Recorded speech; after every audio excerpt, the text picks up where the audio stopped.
Hello everyone, তোমরা সবাই কেমন আছো? আশা করছি তোমরা খুব ভালো আছো। আর তোমাদের ভালোবাসা আমি কিন্তু অনেক অনেক ভালো আছি। নতুন একটি ব্লগে তোমাদের সবাইকে জানিয়ে অনেক অনেক স্বাগতম। গাইস, আজকে আমি যাব বিভূতি মেলায়। তাই দেখো রেডি হয়ে চলে এসেছি গোপালনগর। আমাকে আজকে কেমন লাগছে তোমরা কমেন্টে জানাও। অনেকে আমার গেট রেডিতে হয়তো দেখে ফেলেছো অলরেডি। আজকের ভিডিওটি হতে চলেছে 2024 সালে করা আমার শেষ ভিডিও। সো তোমরা ভিডিওটা স্কিপ না করে এন্ড পর্যন্ত দেখো। আশা করছি তোমাদের খুবই ভালো লাগবে। প্রত্যেক বছরের ডিসেম্বরের লাস্ট উইকে প্রায় 8 দিন ধরে কিন্তু এই বিভূতি মেলাটি হয়। আর এই মেলাটি হচ্ছে আমাদের এলাকার সব থেকে বড় মেলা। আর অনেক দূর দূরান্ত থেকে কিন্তু লোকজন আসে এই মেলায় ঘুরতে। আর প্রতিটা দিন একজন করে সেলিব্রিটি কিন্তু এই মেলাতে আনা হয়। তাই এই মেলায় কিন্তু প্রচুর শোরগোল পড়ে যায়। আজকে যেমন আসার কথা আছে আলতা ফড়িং সিরিয়ালের ফড়িংকে। তো দেখা যাক আজকে ফড়িংকে দেখতে পারি কিনা। আর তোমাদেরকেও অবশ্যই সবটা আজকে শেয়ার করব। 10 টাকার টিকিট কেটে ভিতরে ঢুকেই দেখলাম বিভূতিভূষণ বন্দ্যোপাধ্যায়ের একটা মূর্তি খুব সুন্দরভাবে সাজানো রয়েছে। আর হ্যাঁ, তোমাদের লোকেশনটা জানিয়ে দিই। লোকেশনটা হলো গোপালনগর হরিপদ ইনস্টিটিউট। তো প্রথমে মেলাতে ঢুকে আমি আর দিদি কয়েকটা ছবি তুলে নিলাম। আজকে কিন্তু দিদিকে ভীষণ মিষ্টি লাগছে, কি বলো তোমরা? আর এদিকে দেখো কত সুন্দরভাবে বাঁশ দিয়ে পেছে, ঢাকুনি ইত্যাদি কত কিছু বানাচ্ছে। আমার তো ভীষণই ভালো লাগছে এগুলো দেখে। তারপর সামনে এসে দেখলাম স্টেজ করেছে। আর এখানে কিন্তু বিভিন্ন প্রতিযোগিতা কুইজ হয়। আর কখন কখন হয় সেটাই এখন দেখিয়ে দিচ্ছে। তো দেখতেই পাচ্ছ এখানে কিন্তু প্রচুর মানুষজন এসে বসে আছে, কেউ দাঁড়িয়ে আছে। আর এখানে কিন্তু কিছুক্ষণ পর পর ডান্স হয়।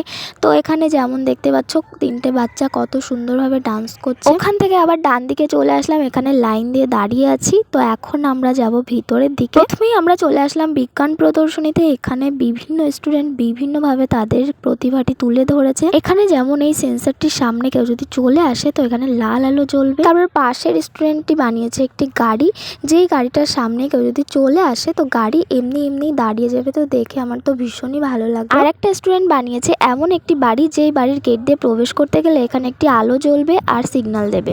তারপর আমরা চলে আসলাম হাইটেক সিটিতে। স্টুডেন্টদের এত সুন্দর সুন্দর প্রতিভা দেখে অসম্ভব ভালো লাগছে, এখন কি বলবো। তারপর ওখান থেকে বেরিয়ে পাশে চলে আসলাম। আর এখানে আছে বিভিন্ন রকম সবজি গাছ, অর্থাৎ বড় বড় কচু, বড় বড় লাউ আর অনেক পুরনো গাছ। তারপর ওখান থেকে আরেক দিকে চলে আসলাম। আর এখানে মানুষেরা বিভিন্ন হাতের কাজগুলো এখানে সাজিয়ে রেখেছে, অসম্ভব ভালো লাগছে দেখতে। তারপর চলে আসলাম আমার সব থেকে প্রিয় একটি জায়গায়, যেখানে চারিদিকে তাকালে শুধু ছবি আর ছবি। এক এক ছবিতে এক এক রকম উপস্থাপন করেছে স্টুডেন্টরা। কোনো ছবিতে দেখা যাচ্ছে বাচ্চারা খেলা করছে, কোনো ছবিতে দেখা যাচ্ছে কৃষক চাষ করছে, আবার কোনোটায় গ্রামের মেয়েরা কলসি নিয়ে জল আনতে যাচ্ছে, আবার কোনোটায় ভাই বোন মিলে দাঁড়িয়ে দাঁড়িয়ে ফুচকা খাচ্ছে। আবার এখানে দেখো বাপ্পি লাহিড়ী আর লতা মঙ্গেশকরকে কত সুন্দরভাবে ড্রয়িং করেছে। এদিকে কেউ এঁকেছে নির্মলা সীতারামনকে, কেউ এঁকেছে দুর্গা, কেউ এঁকেছে কৃষ্ণা। ছবিগুলো দেখে মনটা যেন জুড়িয়ে যাচ্ছে। তোমাদের কেমন লাগছে তোমরা কিন্তু অবশ্যই আমাকে কমেন্টে জানিও। এর পাশেই আছে কিছু 3D আর্ট। এখানে কোনোটায় দেখানো হয়েছে সাধুরা পুজো করছে, কোনোটায় আবার রাজপুত্রকে দেখানো হয়েছে, আর লাস্টে রয়েছে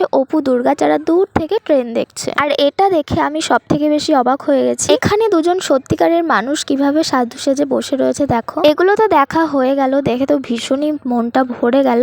তো এখন আমরা একটু মেলার ভিতর দিকে যাব। এখন বাজে 7:30। আর লোকজনের ভিড় দেখছো কতটা পরিমাণে লোকজন চারিদিকে ছড়িয়ে ছিটিয়ে আছে। তো আবার একটু ভিতর দিকে চলে আসলাম। এই দিক থেকে এবার কিছু খেতে হবে, তো সেই কারণে ভিতর দিকটা ভালোভাবে দেখছি। ফার্স্টে ফুচকা খেতে ইচ্ছা করলো, তাই ফুচকা খেতে চলে আসলাম। এখানে প্রায় 8 থেকে 10টা ফুচকা স্টল বসেছে। তো আমি চলে আসলাম কৃষ্ণনগরের সন্তুর ফুচকা স্টলে। সত্যি বলছি অসম্ভব ভালো টেস্ট ছিল এই ফুচকাটার। তোমাদের কার কার ফুচকা খেতে ভালো লাগে তোমরা প্লিজ আমাকে কমেন্টে জানিও। ফুচকা খেয়ে আমরা পাশের দিকে চলে আসলাম। আর এখানে এসে দেখি বেলুন ফাটানো সেই গেমটা এখানে রয়েছে। তো আমার ভীষণ ইচ্ছা হলো বেলুন ফাটানোর, যদিও আগে কখনো এই গেমটা আমি খেলিনি, এটা ফার্স্ট টাইম হবে। তো এই গেমটি খেলতে গেলে 20 টাকার টিকিট কাটতে হবে। আর 20 টাকার টিকিটে 6টা বেলুন ফাটাতে পারবো। আর এই বেলুনগুলির নিচে কিন্তু একটা করে নাম্বার আছে, সেই নাম্বার ওয়াইজ আমরা কিন্তু গিফটও পেতে পারি। তো 20 টাকার টিকিট কেটে আমি আর দিদি ভাগ করে নিয়েছিলাম। দিদি 3টে বেলুন ফাটাবে আর আমি 3টে বেলুন ফাটাবো, কিন্তু দিদি 3টের মধ্যে একটা বেলুনও ফাটাতে পারলো না। তারপর আসলো আমার পালা। তো আমি তো খুব এক্সাইটেড হয়ে প্রথম 2টো বেলুন ফাটাতে পারলামই না,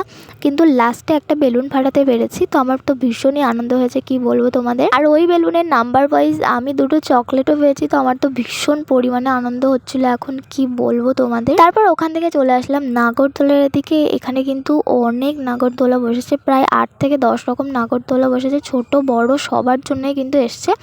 তো এখানে অনেক রকম আছে, বাট আমরা ভাবলাম আজকে ব্রেক ডান্সে উঠবো। আচ্ছা, তোমাদের নাগরদোলাতে উঠতে কার কার এখনো ভয় করে আমাকে একটু কমেন্টে জানিও। তো ব্রেক ডান্সে ওঠার টিকিট ছিল 60 রুপিস পার হেড, তাই দিদির কাছ থেকে 500 টাকার নোট নিয়ে ব্রেক ডান্সে ওঠার টিকিটটা কেটে নিলাম। এখানে কিন্তু প্রচুর মানুষ লাইন দিয়ে আছে ব্রেক ডান্সে উঠবে বলে, তো আমরাও টিকিটটা জমা দিয়ে ফাইনালি ব্রেক ডান্সে বসে আছি। দিদি তো এখন থেকেই ভয় পাচ্ছিল, বাট আমি ভীষণ এক্সাইটেড ছিলাম। ফাইনালি গাইস এটা স্টার্ট হয়ে গেছে, তো আমার ভয়ও করছে আবার ভালোও লাগছে, কি বলবো তোমাদের। কিছুক্ষণের মধ্যে এটা এতটাই স্পিডে ঘুরছিল যে মাথাটা তো একদম সব ঘুরে যাচ্ছিল। আর এদিকে দেখো দিদি চোখ বন্ধ করে আছে, আমার তো ভীষণ হাসি পাচ্ছে এটা দেখে। সত্যি বলতে প্রথম দিকে আমার ভালো লাগলেও এখন আমার একটাই শুধু চিন্তা হচ্ছে যে আমি কখন এটা থেকে নামবো, কারণ মাথাটা তো সব পুরো ঘুরিয়ে দিয়েছে। ফাইনালি আমরা নেমে গেছি গাইস, আর এদিকে দিদিকে দেখো, ওর মনে হচ্ছে এখনো ভয় লাগছে। তো আমি এই টাইমে ভীষণ পরিমাণে হাসছি আর এদিকে ডান্সও করছিলাম, কি বলবো তোমাদের। ভয় লাগলেও প্রচুর কিন্তু আনন্দ হয়েছে ব্রেক ডান্সে উঠে। তো গাইস এখন খিদে পেয়ে গেছে, সেই কারণে দেখো চলে এসেছি একটা বড় মোগলাইয়ের দোকানে।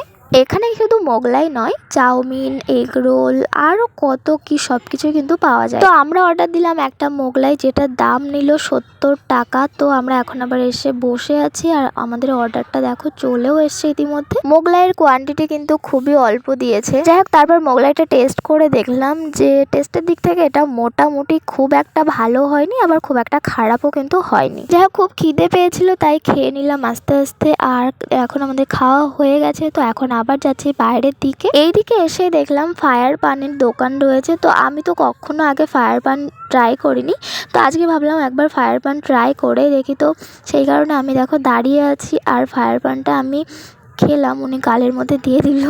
যাই হোক, তো ফায়ার পানটা এতটা বৃষ্টি ছিল যে কি বলবো, লাস্টে ফেলে দিলাম। ফায়ার পান খাওয়ার পর গালটা কেমন একটা হয়ে গেছে, তাই এখন চলে এসেছি ঘুগনি খেতে। তো 20 টাকার ঘুগনি খেয়ে আবার চলে আসলাম অন্য দিকে। এদিকে বসেছে বিভিন্ন মনোহারীর দোকান, অনেক কানের হার সবকিছু এদিকে আছে।